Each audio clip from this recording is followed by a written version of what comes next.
पौष मास की शुक्ल पक्ष की पड़ने वाली एकादशी पुत्रदा एकादशी कहलाती है।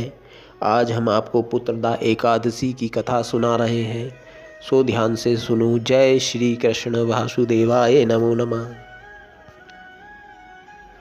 युधिष्ठिर जी बोले कि श्री कृष्ण, आपने शुभ कारिणी सफला एकादशी का वर्णन कर दिया। अब कृपा करके शुक्ल पक्ष की एकादशी का महत्व बतलाइए। उसका क्या नाम है, कौन सी विधि है तथा उसमें किस देवता का पूजन किया जाता है। भगवान श्री कृष्ण ने कहा कि राजन, पौष के शुक्ल पक्ष की जो एकादशी है उसे बतलाता हूँ, सो ध्यान से सुनो।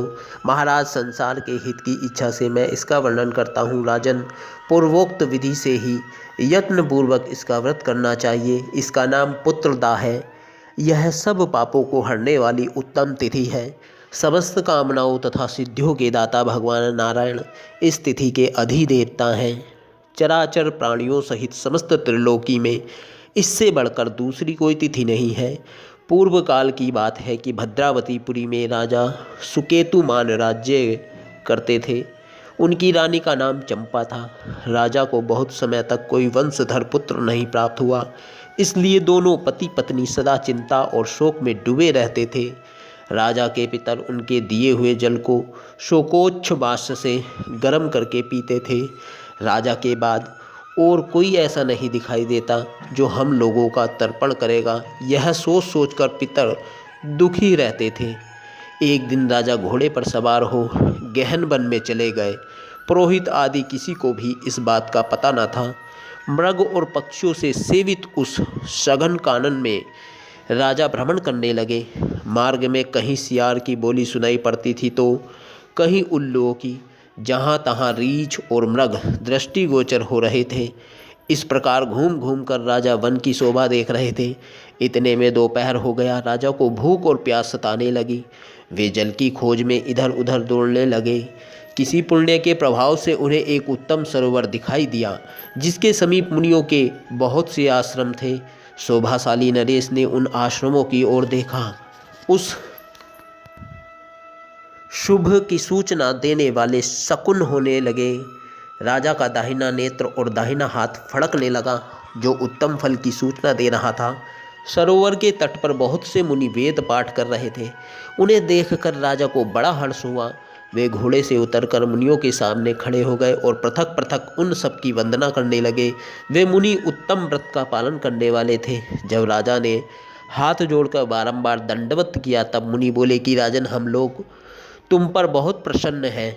राजा बोले, आप लोग कौन हैं, आपके नाम क्या हैं तथा आप लोग किस लिए यहाँ एकत्रित हुए हैं, यह सब सच सच बतलाइए। मुनिगण बोले कि राजन, हम लोग विश्वदेव हैं, यहाँ स्नान के लिए आए हैं। माघ निकट आया है। आज से 5वें दिन माघ का स्नान आरंभ हो जाएगा। आज ही पुत्रदा नाम की एकादशी है, जो व्रत करने वाले मनुष्य को पुत्र देती है। राजा ने कहा कि विश्वदेवगण, यदि आप लोग प्रसन्न हैं तो मुझे पुत्र दीजिए। मुनि बोले कि राजन, आज के ही दिन पुत्रदा नामक की एकादशी है। इसका व्रत बहुत ही विख्यात है। तुम आज इस उत्तम व्रत का पालन करो। महाराज, भगवान केशव के प्रसाद से तुम्हें अवश्य ही पुत्र रत्न की प्राप्ति होगी। भगवान श्री कृष्ण कहते हैं कि युधिष्ठिर, इस प्रकार उन मुनियों के कहने से राजा ने उत्तम व्रत का पालन किया। महर्षियों के उपदेश के अनुसार विधि पूर्वक पुत्रदा एकादशी का अनुष्ठान किया। फिर द्वादशी को पारण करके मुनियों के चरणों में बारंबार मस्तक झुकाकर राजा अपने घर आए। तदंतर रानी ने गर्भ धारण किया। प्रसव काल आने पर पुण्यकर्मा राजा को तेजस्वी पुत्र प्राप्त हुआ, जिसने अपने गुणों से पिता को संतुष्ट कर दिया। वह प्रजाओं का पालक हुआ। इसलिए राजन, पुत्रदा का उत्तम व्रत अवश्य करना चाहिए। मैंने लोगों के हित के लिए तुम्हारे सामने इसका वर्णन किया है। जो मनुष्य एकाग्रचित्त होकर पुत्रदा का व्रत करते हैं, वे इस लोक में पुत्र पाकर मृत्यु के पश्चात स्वर्गगामी होते हैं। इस महात्म्य को पढ़ने और सुनने से अग्निष्टोम यज्ञ का फल मिलता है। बोलो श्री विष्णुवे नमः। श्री हरि को प्रणाम।